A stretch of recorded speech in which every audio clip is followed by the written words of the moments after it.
questions, I'm happy to take questions. If y'all want me to talk about what makes a good comp title, just let me know. I can talk about that for about 5 minutes.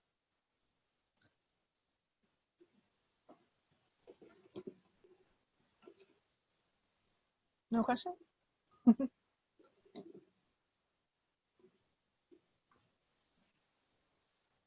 Oh yeah, go ahead. Can you unmute yourself?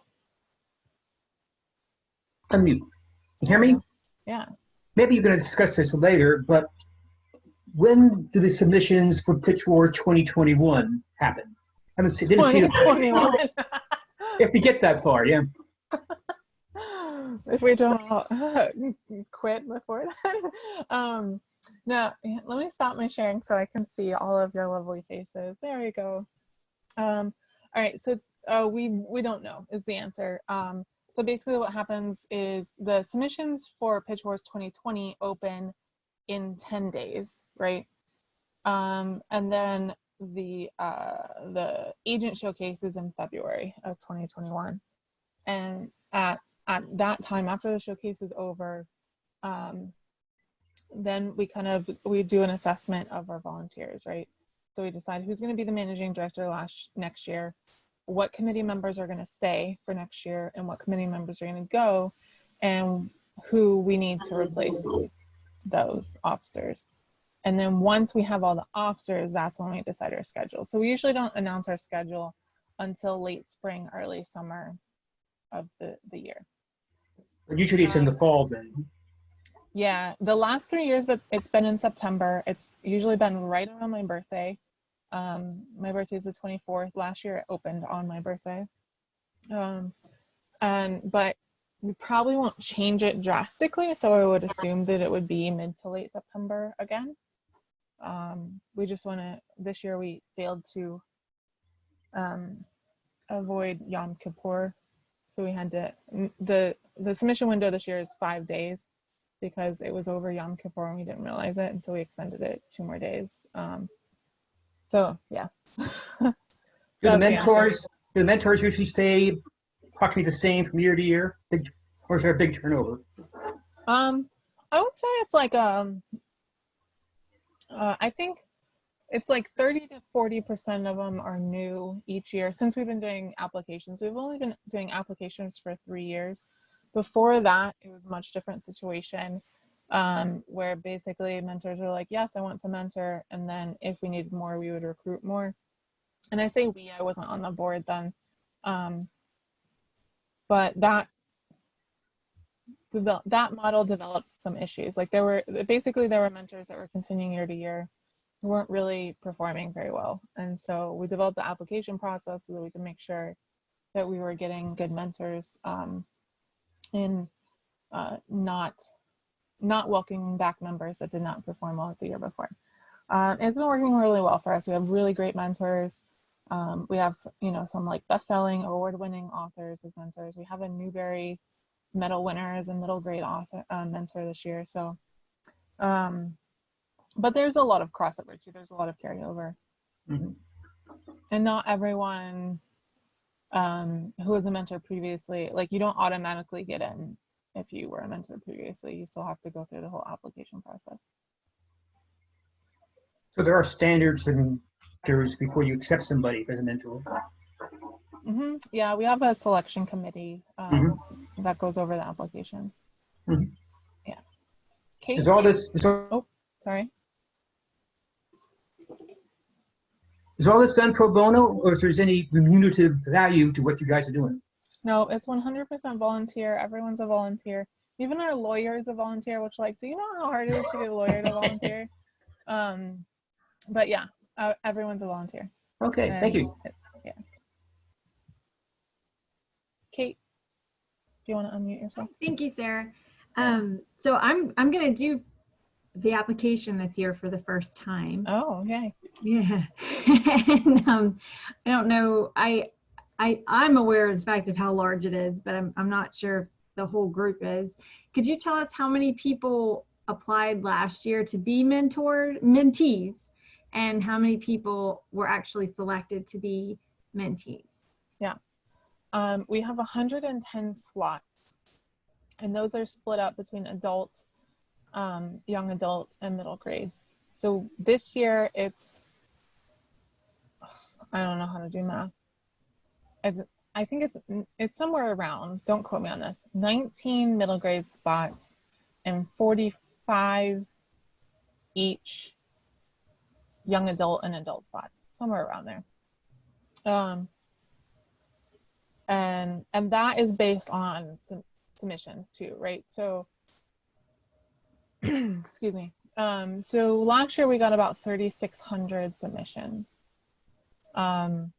So if you do the math, that's like a little over 3% of the people who apply get in. And so the number of mentors that we have in each category and genre and adult is based on the number of submissions that we received the previous year. So for example, about 15% of the submissions were middle grade. So that's why we have 18 middle grade mentors. Whereas about 40% each for YA and adult. So that's why we have about 45 mentors. And then a lot, just the way that the industry works, a lot of the young adult mentors will be open to multiple genres, right? Because like usually young adult authors, they will write in multiple genres, they read multiple genres. Whereas an adult, it's much more siloed in terms of genre. And so we have kind of like specifically like mystery mentors and science fiction fantasy mentors and romance mentors. And we do have a couple, especially like freelance editors who do multiple genres in adult, like Stephen Morgan does almost every genre. And so, yeah. Do you, other than going, because I know there was like a blog hop where you could look at each mentor's, almost like their manuscript wish list or the types of works that they're interested in. And I know you get to pick 3 mentors. Do you have, four? Four? Wow, I thought it was only 3. Oh, now I have to revise my spreadsheet. I had a spreadsheet going and everything. Yeah. So do you have any, other than the fact that, you know, say you write one genre, you know you're not going to submit to a person that doesn't read that genre. Do you have any other recommendation as far as how you would apply to different mentors or choose different mentors? Mm-hmm. I actually have a whole video on my YouTube channel about this. So I'll give you the short version here, but you can go check out my YouTube channel for the longer version. But you definitely want to pay attention to their do not want list, right? They wouldn't take the time to put that down if they didn't mean it. And they honestly, every year mentors get about like 20 submissions that are very explicitly on their do not want list. So that's an easy way for them to say no, you know? Yeah. And then the other thing is you want to just take a look of like their communication style, like, because some mentors will be like, oh, I want to be your best friend, I want to talk to you every day, and blah, blah, blah. And like, that might be fine for you. But me, I feel like, I'm like, that would be stifling. Like, I don't want to talk to you every day, you know? And it's just a personality thing. So try to just kind of get an idea of their personality and their mentoring style. Like I know, for example, Denny Bryce is very kind of like all business. Like she's very professional in the way that she mentors. And whereas some mentors are like, you know, gal pal, best friend kind of thing. But that doesn't mean that one is a better mentor over the other. It's just like a different style. And Denny is actually a fantastic mentor as long as you don't need that best friend holding your hand the whole time. Yeah, so keep an eye on their personalities. And then also, especially like if they mention specific tropes and your book has that trope, like you definitely want to, you know, take a closer look at them. I remember 2016, I was co-mentoring with my previous mentor, Lee, and someone had submitted to me the previous year, and I had not requested additional materials or anything. And so they weren't going to submit to me because they're like, oh, obviously Sarah doesn't like my writing or whatever, right? And then me and Lee had put on our wish list, if you have this trope meets this thing, and you do not submit to us, I will die and then haunt you from the grave, I think is how I phrased it. And so when she saw that, she's like, oh, my book has that, and she submitted to us, and she ended up being our mentee that year. So, yeah. Good advice. Thank you. Yeah. Oh, I'm gonna look at the chat. No, there's no way to review my presentation later. But yeah, they just dropped my website and my information about the Pub Talk Live down below. I do have some of these tips on shorter videos on my YouTube channel. So you may want to go there. I have a playlist of like writing advice. And so if you can find that, oh, let me hyperlink that for you. I forget Zoom doesn't like anything if it's not a full link. There we go. Yeah, so I have a playlist on there of writing tip videos. I have one on synopses. I have one on how to choose pitch for mentor, one on how to, or pitch tips, that kind of stuff. I also have, if there's a video from last year of like how to use the submission form, because a lot of people are getting really anxious about the submission form. So I made this video just so they could see it ahead of time. It's going to be very similar. There might be slight changes, but it's going to be pretty much the same thing this year. Any other questions about pitching or comp titles or anything like that?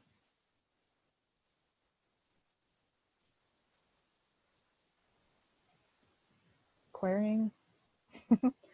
Lori? I did have a question about comp titles. I was told that you don't want to choose something that's too like well-known bestseller because it's a little egotistical to compare yourself to that, I guess. So what I did is I went to Goodreads and I just looked at like some of the top, I do YA fantasy. So I just looked at like some of the top YA fantasy and then maybe chose a couple of sub themes. Like mine's really heavy with a lot of animals because I used to run Is she freeze for everyone? a couple that I thought seemed to work. Oh, am I back? Yeah, you're back. Oh, froze again. Oh gosh. Can you hear me still? Yes, I heard that. You may Okay, am I back? I hear you now. Okay, so I was not sure what point you kicked out there, but I found on Goodreads a couple of YA fantasy books that had some of the same sub themes as my story, and I'm choosing those as my comp titles. They're not hugely well known, but they were well known enough to be popular on Goodreads. Is that a good strategy for comp titles, do you think? Well, have you read them? Yeah. Okay. And you think they're like similar, like readers of your book would enjoy those books, right? That's Yeah, I mean, okay. there's LGBT, there's animals, it's YA, it's fantasy. It hits a lot of the big points in my book. Yeah. So generally, so just like general guidelines for comp titles, you're going to want to use something that's kind of like a strong mid-list to upper mid-list. So I wouldn't use a book that was like on the New York Times bestseller list for like more than 15 weeks, for example. Whereas if it hit the New York Times list like 1 or 2 weeks, or it was like it didn't hit the list, but like a lot of people in the genre still know it, that's probably a good thing. You want to try to use titles that were published within the last 5 years. Some agents will say last 2 years. I think it kind of depends, I guess. And you want to, what was I gonna say? Oh my gosh, it's been a long day.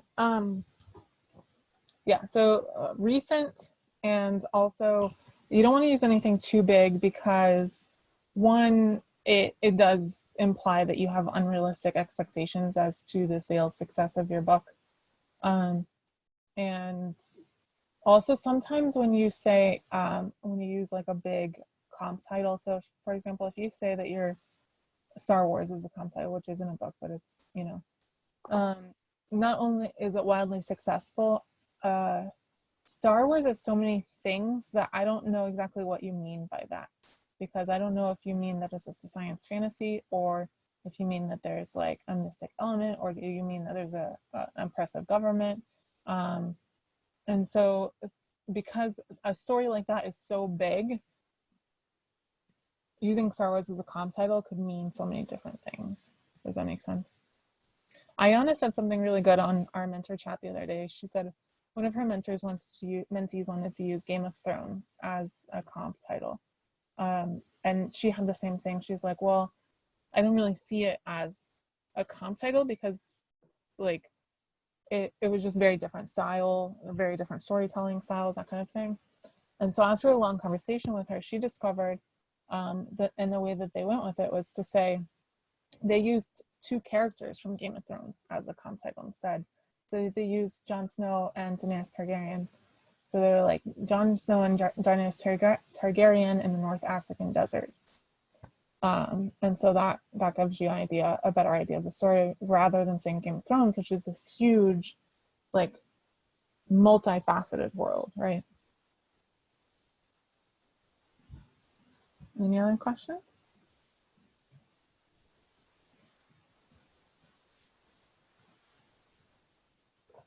Oh yeah, Cassandra.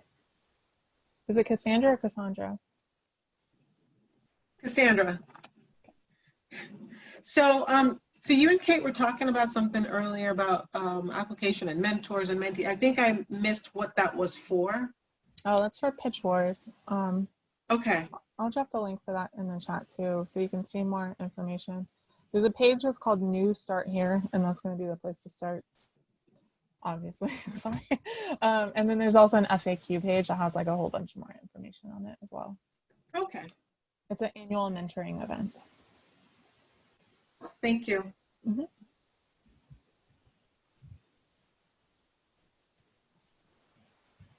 Is that it? I love talking to people, so I'll answer as questions as long as y'all have questions. But if we're done, we can say we're done.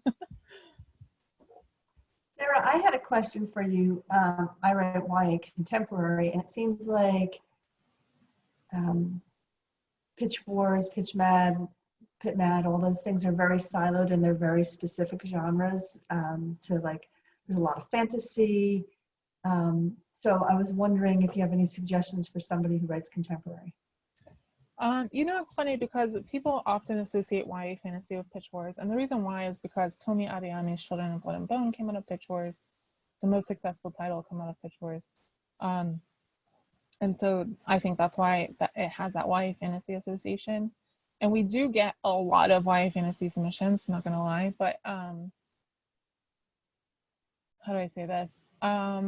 The mentors also factor the market into their decision, right? And so for a YA fantasy to make it in Pitch Wars, it has to be like amazing, because they know that agents are not actively looking for YA fantasy right now. And so even though you see a lot of it, the most requested title we had last year was a YA contemporary. I think the most requested title we had the year before was a YA contemporary as well. So yeah, it's definitely wide open, especially for YA contemporaries. There are some genres that I will say like Pitch Wars isn't a good fit for. Pitch Wars, we have had some literary titles come through, but they're very few and far between, just because it's a hard, you don't sell literary novels with a 50-word pitch, which is what happens in this showcase, right? You sell literary novels with a longer pitch and with the prose inside the book.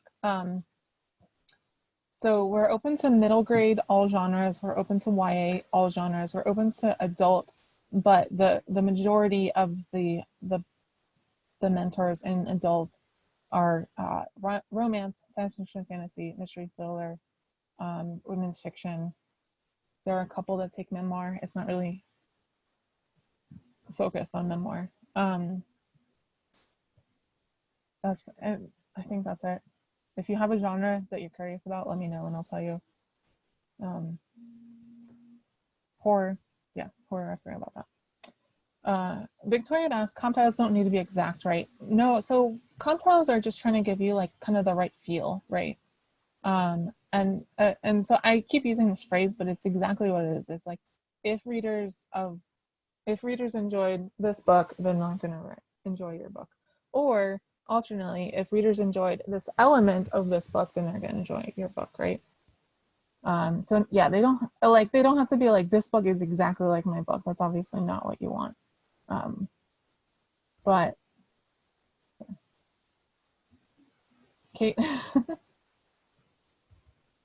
Thanks.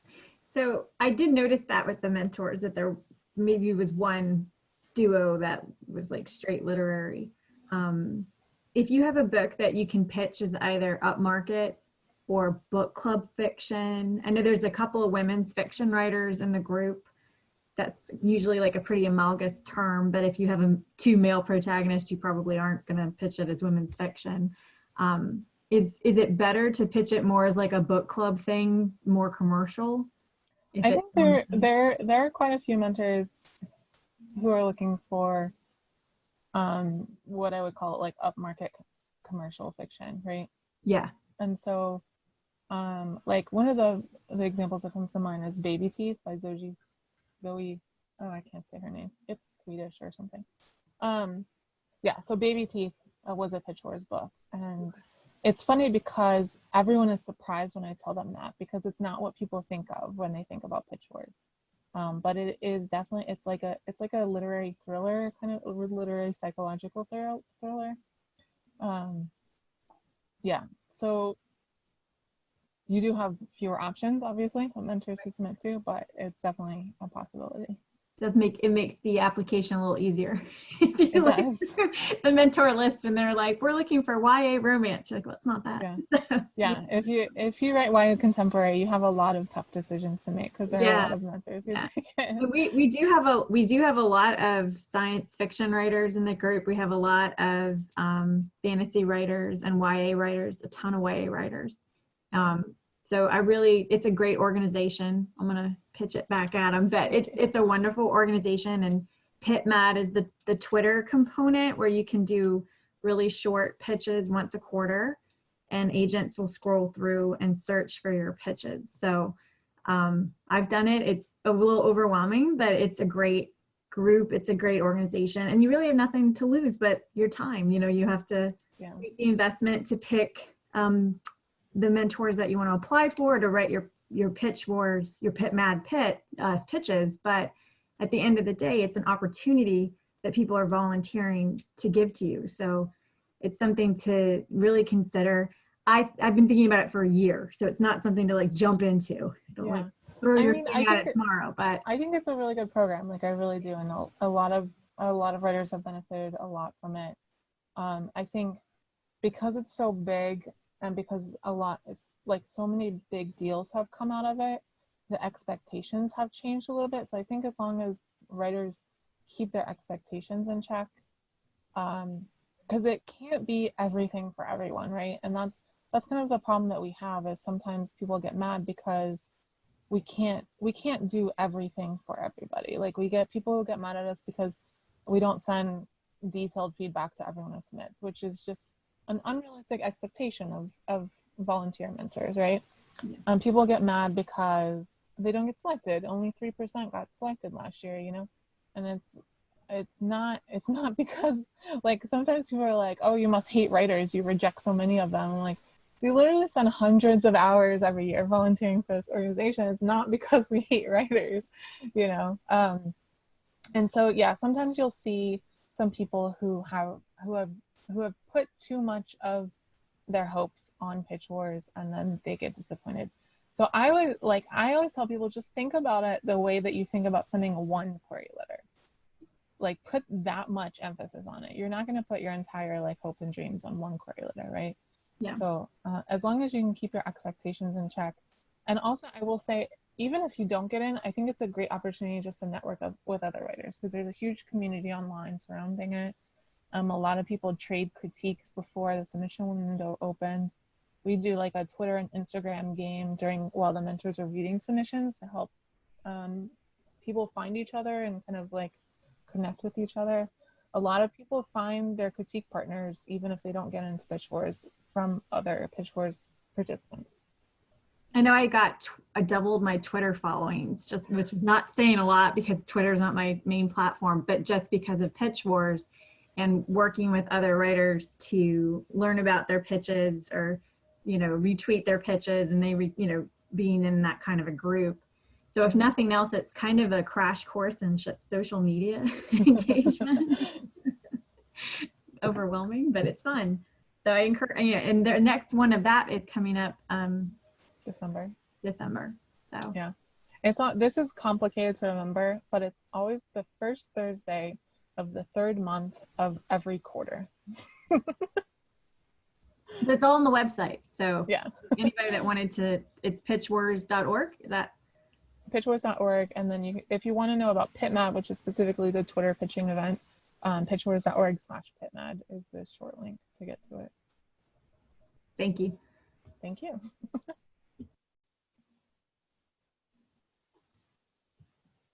Anything else?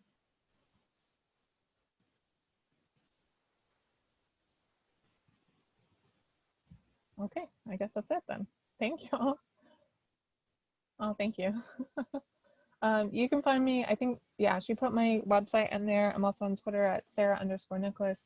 I'm on Instagram at President Sarah, but I mainly post pictures of my animals and my food. So if that's your thing, follow me there. Yeah. And then my YouTube channel too, youtube.com/SarahNicolasYA.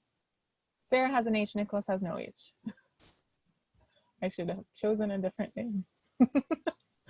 So that she doesn't have to deal with virtual clapping. Everyone has the ability to unmute themselves. So you can unmute yourself right now, and you can actually give her a clap. I'm good. Thank you Although so it sounds much. like you're still getting a bunch of virtual clapping anyway. Yeah, that's fine. And Sarah, I'm the social media person, so we're going to put your website on the South Jersey Writers Group Facebook and Twitter feed so that people can find you.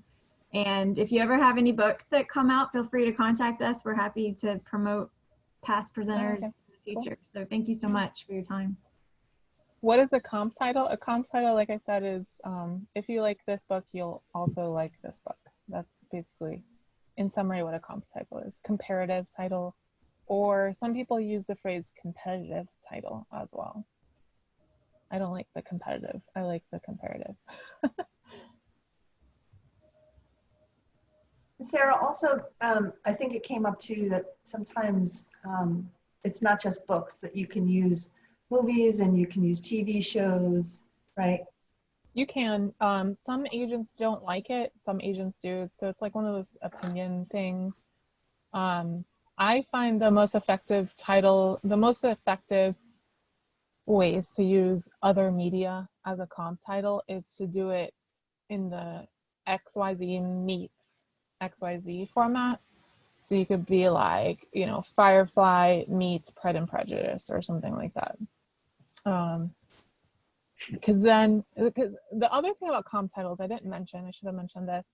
Comp titles also demonstrate to the agent that you know your genre and have read books in your genre before. Mm-hmm. Which is not a given. You get a lot of queries actually that are like, well, everything in YA contemporary is crap, so I wrote a better book. And it's like, that's not, I'm pretty sure your book is not going to be that good in that case, because you're not familiar with a genre convention. So one of the things that comp titles does is show that you know your market, you know. So that's why using other media can sometimes be a gamble, because it's like, well, have you read a book before, or do you only watch TV? Yeah. I once had a guy tell me James Joyce was his comp, and because I'd given a workshop similar to this, and he's like, you said comps had to be recent. Is it a problem if I use James Joyce? And I was like, well, it kind of makes it seem like you haven't read anything that was published since whenever James Joyce is publishing. And he's like, well, I haven't. And I was like, oh. Well, that's the problem. Like, yeah, so. All right, well, thank y'all. I think I'm gonna go catch the end of Frozen 2. Or maybe the beginning, because they just replay it constantly. Oh no, it's not a continuous loop. Maybe see your favorite part once. Yeah. Have fun. Thank right, you, Sarah. We appreciate your time. Yeah, Thank thank you, you. Sarah. Thank Have a good you. night, everyone. Bye-bye. Thank you. Bye. Bye.